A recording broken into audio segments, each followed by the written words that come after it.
Alright, welcome back again. We're having a look at this Peterbilt 359 that I'm working on before, like I said, before I started with the whole Reliant build-up, just to get my modeling skills back up a little bit. Not that they were horribly great to begin with, but not too bad.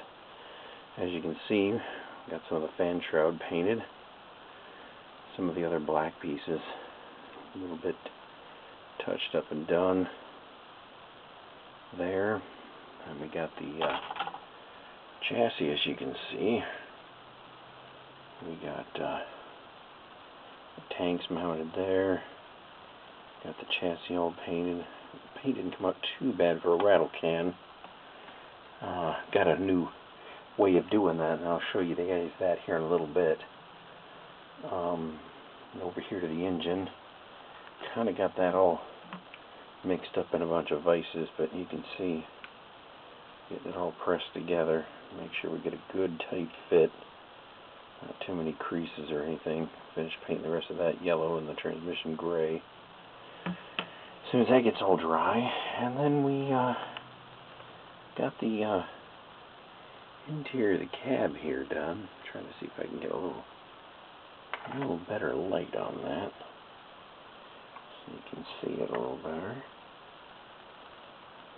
Got the interior of the cab done. Not too worried about the back of the seats, because see, that's right there is the way you're going to see most of it, into the side windows and such. So, not sure what I'm going to do with the sleeper yet. I may just leave it white. It's not like you can really see it inside the truck anyway.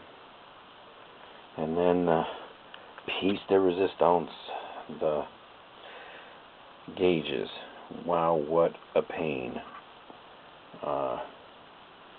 I've been looking at a few other modelers and how they've managed to do this, and got the wood grain going pretty well.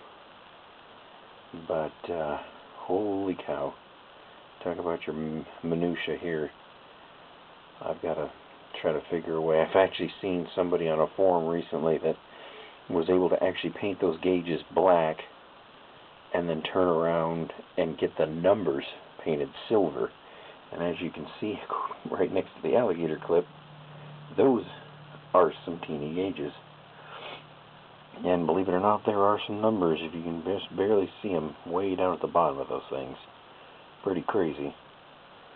But you know what, I'm thinking about just painting the faces black and getting the outer trim silver and leaving it at that. As for the other neat little thing that I got, I was able to come by some other stuff that some people had recommended, and I got a airbrush booth. This thing looks like it'll be pretty decent. I haven't tried it out yet, obviously, because it's still pretty clean. But I'm really hoping this thing works out okay. I got the vent tube and everything for it. Got everything all set up. Got a special on this thing here. It's airbrush compressor and hose. And then on top of that, it'll jump there. The battery went dead. But as you can see, there, with that airbrush compressor and hose, I got 3 different airbrushes.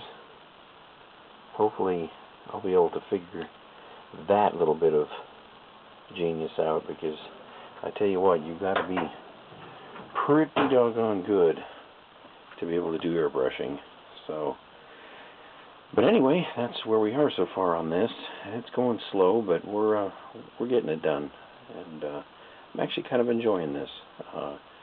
Wasn't sure how I was going to like doing cars, because I tell you what, so there's some people out there that get into some really fine detail, and I might even do some of that on the engine. I've been looking at doing maybe some spark plug wires and stuff like that, and injector wires and injector lines and air lines for the turbo and stuff like that. Just little stuff to kind of spruce the engine up, so I can leave the hood open on it, and it'll kind of draw away from the rest of the truck that may not look real great. So, and then I'm going to fire up the spray booth over there and see if I can't get this thing painted red.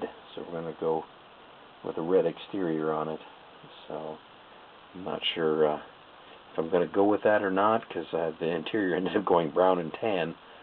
So maybe we'll go with some old Smokey and the Bandit brown colors or something like that. But either way, that's about it for tonight. And once again, happy modeling.